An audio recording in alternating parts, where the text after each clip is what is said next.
Morning children's. Happy morning sir. So మరి ఈరోజు మనం ఒక మంచి కొటేషన్స్తో మొదలు పెడతాం.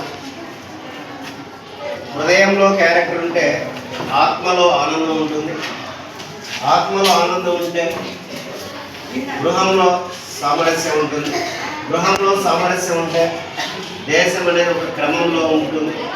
ఎప్పుడైతే మన దేశం క్రమంలోకి వస్తుందో ప్రపంచంలోనే ఒక మంచి శాంతియుతంగా తయారవుతుంది. అలాంటి శాంతియుత వాతావరణం రావాలంటే, అలాంటి క్యారెక్టర్ మనం బిల్డ్ చేసుకోవాలంటే ఫస్ట్ క్యారెక్టర్ అంటే how to create character. First of all you create character. మరి ఈ క్యారెక్టర్ గురించి తెలియాలంటే మనలో ఎప్పుడైతే మంచి క్యారెక్టర్ అయితే వస్తుందో మన యొక్క మంచి క్వాలిటీస్ వస్తాయి. ఆటోమేటిక్గా మనం అనుకున్నటువంటి లక్ష్యాలు తక్కువ టైంలో మనం సాధించవచ్చు.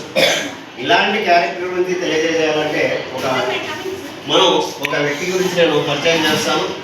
ఆ వ్యక్తి ఎవరంటే ఇక్కడ అబ్రహం లింకన్.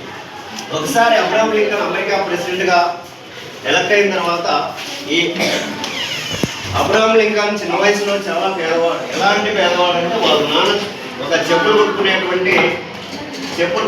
రోడ్ల మీద ఎంతోమంది అమెరికాలో చాలా మంది చెప్పులు కుట్టి ఆ వచ్చిన డబ్బుతో ఈ అబ్రహం లింకన్ బాగా చదివించేస్తారు. అయితే అయిన తర్వాత ఈ అబ్రహం లింకన్ చిన్నప్పటి నుంచి మంచి క్యారెక్టర్ గల వ్యక్తిగా తయారవడం వల్ల, మంచి డిసిప్లిన్తో మంచి క్వాలిటీస్తో ఉండడం వల్ల అతను అమెరికాలో ఒకసారి ఎలక్షన్లో పోటీ చేస్తే ఏకంగా అమెరికాకు ఒక ప్రెసిడెంట్ అవుతాడు. అమెరికాకు ప్రెసిడెంట్ అయ్యేటప్పుడు ఆయన ప్రమాణ స్వీకారం చేసేటప్పుడు అక్కడ చాలామంది ప్రజలు వస్తారు కదన్నా. మరి ఆ ప్రజలంతా వచ్చినప్పుడు కొంతమంది ఇందులో చాలా ధనవంతులు ఉంటారు. ఆ ధనవంతులు ఉన్నప్పుడు ఏమవుతుందంటే కొంతమంది ఈ చెప్పులు కొట్టుకునేవాడి కుమారుడు మన అమెరికాకు ప్రెసిడెంట్ అవ్వడం ఏంటని జీర్ణించుకోలేక కొంతమంది అక్కడ ఉన్నటువంటి అహంకారంతో ఉన్నటువంటి ధనవంతులు కొంతమంది ఆయన మీదకి చాలామంది చెప్పులు విసిరేయడం జరుగుతుంది. కొంతమంది చెప్పులు చూపిస్తారు, ఒరే మీ నాన్న చెప్పులు కొట్టుకునేవాడు, నువ్వు ప్రెసిడెంట్ అవ్వడం ఏంటని. ఇలాంటి వాటన్నిటికీ అబ్రహం లింకన్ అక్కడ ప్రెసిడెంట్కి అయిన తర్వాత వీళ్ళందరూ చెప్పులు తీసుకొని అలా నవ్వుకొని ఒక మాట చెప్తారు. ఇక్కడ ఉన్న వాళ్ళు మా నాన్న వయసు రీత్యా కొంచెం సైడ్ వచ్చింది కాబట్టి మీకు చెప్పులు కుట్టేటప్పుడు ఏమైనా తప్పులు జరిగింటే అలాంటి చెప్పులన్నీ నేను ఇప్పుడు ఈ ప్రెసిడెంట్గా ఉన్నా సరే ఖాళీ టైంలో ఇలాంటి మీ చెప్పులన్నీ కూడా నీట్గా సరిచేసి కుట్టిస్తానని చెప్పడం జరుగుతుంది. అంటే ఒక ప్రెసిడెంట్గా అయిన వ్యక్తి వాళ్ళ నాన్న ఏ వృత్తి అయితే చేశాడో అలాంటి వృత్తి చేయడానికి కూడా తను ఎలాంటి రిస్క్ లేకుండా దాన్ని అదేదో చిన్న తప్పుగానో పనిగా అనుకోకుండా అప్పుడప్పుడు ఆ చెప్పులు కుట్టడం కూడా ఆ అమెరికాలో ఉన్న ప్రజలకు ఇలాంటి సర్వీస్ చేయడం వల్ల అతనికి ఒక మంచి క్యారెక్టర్ గల వ్యక్తిగా తయారవుతాడు అబ్రహం లింకన్ పెళ్ళైన తర్వాత వాళ్ళ పిల్లలను స్కూల్లో చదివించేటప్పుడు ఆ స్కూలు ప్రిన్సిపల్ వాళ్ళకు అప్పుడప్పుడు తరచుగా ఉత్తరాలు రాస్తాడు.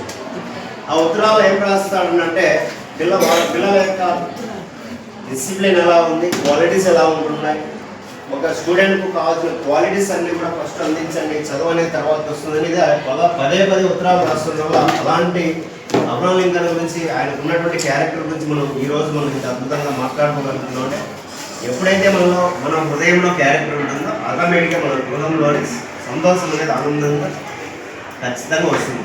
ఎప్పుడైతే మన గృహంలో సంతోషం వస్తుందో దేశం అనేది ఒక బ్రహ్మాండంగా అభివృద్ధి పథంలోకి ప్రయాణం చేస్తుంది.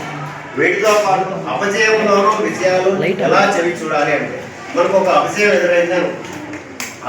ఎదురైనా సరే అలాంటి అపజయాల్లో కూడా విజయం సాధించాలంటే దీనికి ఒక చిన్న స్టోరీ. మనం ఒక్కొక్కసారి మనం అనుకుంటాం మనం ఎంతో మంచి మార్క్స్తో పాస్ అవ్వాలా, ఎంతో మంచి ర్యాంక్ రావాలి. ఒక్కొక్కసారి రాకపోవచ్చు. ఫస్ట్ టైం రాకపోతే మనం నిరాశ చెందకూడదు. మనం చేసే పనులు సక్రమంగా ఉంటే ఏదో రోజు మనం ఖచ్చితంగా సక్సెస్ అవుతాం. సో ఇక్కడ మరి ఒకసారి ప్రొఫెసర్ మదన్ మోహన్ మాలవయ్య గారు, ఈయన పేరు వినే ఉంటారు మీరు, ప్రొఫెసర్ మదన్ మోహన్ మాలవయ్య గారు. ఈయనకు ఒక విజన్ ఉండే, ఒక కోరిక ఉండే, క్యూరియాసిటీ. ఏంటి ఆ కోరిక అంటే హిందూ బెనారస్ యూనివర్సిటీ నిర్మించాలనేటువంటి ఒక కోరిక బాగా ఉండేది. అలాంటి యూనివర్సిటీ నిర్మించాలంటే కోట్లాది మంది డబ్బులు కావాలా. మరి ఈయన ఒక ప్రొఫెసర్ ఏమవుతుంది ఆయన వల్ల, అలా నా వల్ల ఏమవుతుందని ఎప్పుడు అనుకోలేదు ఆయన. ఎలాంటి అపజయాలు ఎదురైనా నేను ఖచ్చితంగా నిర్మిస్తాను అనేటువంటి కాన్ఫిడెంట్తో చాలా ప్రదేశాలు తిరుగుతాడు, ఊరు వాడ పెద్ద పెద్ద వాళ్ళని కలుస్తాడు, చందాలు రాబడుతూ వచ్చిన డబ్బు అంతా పోగు చేసి ఒకసారి హైదరాబాద్ నిజాం దగ్గరికి, అప్పట్లో హైదరాబాద్ నిజాం ఉంటాడు, ఆయన దగ్గరికి వెళ్ళి చందా అడిగితే ఆయన ఏమంటాడంటే ఒరే మూడు కూడా ఒక నిజాంని చందా అడిగిన వ్యక్తివే నువ్వు అని ఆయన ఏం చేస్తాడంటే ఒక చెప్తే ఇతిహాస్. ఇదే మనకి ఇక్కడ ఈయన ప్రొఫెసర్ మదన్ మోహన్ మాలవ్య గారు ఏమాత్రం దాన్ని తప్పుగా అనుకోకుండా ఆ చెప్పును తీసుకొచ్చి ఒక బహిరంగ మార్కెట్ దగ్గర ఆ చెప్పును వేలం వేయడం మొదలుపెట్టారు. ఈ చెప్పు ద్వారా వచ్చే డబ్బులతో కూడా మనం యూనివర్సిటీకి ఖర్చు పెట్టచ్చు అనే ఉద్దేశంతో అప్పుడు ఏం చేస్తానంటే ఈ నిజాం చాలా భయపడిపోతుంది. ఎక్కడ నా చెప్పు తక్కువ విలువకు వేలం పాట పాడుతారో అప్పుడు నా విలువ తగ్గిపోతుంది కదా అని 2-3 సంచులకు డబ్బు బంగారం వేసి ఈ ఎలాగైనా సరే ఈ చెప్పును మనమే తగ్గించుకోవాలా, నిజాం పాట వేళ ఇంత డబ్బు అని ఖచ్చితంగా ఆ చెప్పును తీసుకురాలని చెప్పి ఆ విధంగా చేస్తే ఆ డబ్బులు ఇస్తే మళ్ళీ ఆ నిజాం చెప్పు ఆయనకి ఇవ్వడం జరుగుతుంది. ఆ డబ్బుతో మదన్ మోహన్ మాలవ్య గారు ఏం చేస్తారంటే అక్కడ బెనారస్ యూనివర్సిటీకి ఆ డబ్బు అంతా కూడా ఖర్చు పెట్టారు. దట్ ఈస్ ద ఎప్పుడైతే ఫెయిల్యూర్ అనేది మనం అనుకుంటామో దానికి ఖచ్చితంగా సక్సెస్ వైపు తీసుకెళ్ళచ్చు. ఇలాంటి క్వాలిటీస్ మనలో ఎప్పుడైతే వస్తాయో మనం ఖచ్చితంగా సక్సెస్ అనేది అంతా అదే వస్తుంది. మీరు ఒకటే గుర్తుపెట్టుకో, ఇక్కడ సక్సెస్లో పులి స్టాప్ ఉంటుంది, కేవలం కామర్స్ మాత్రమే. సక్సెస్ అనేది డెస్టినేషన్ కాదు, ప్రాసెస్. సక్సెస్ అనేది ఎప్పటికి కూడా ప్రాసెస్గానే ఉంటుంది.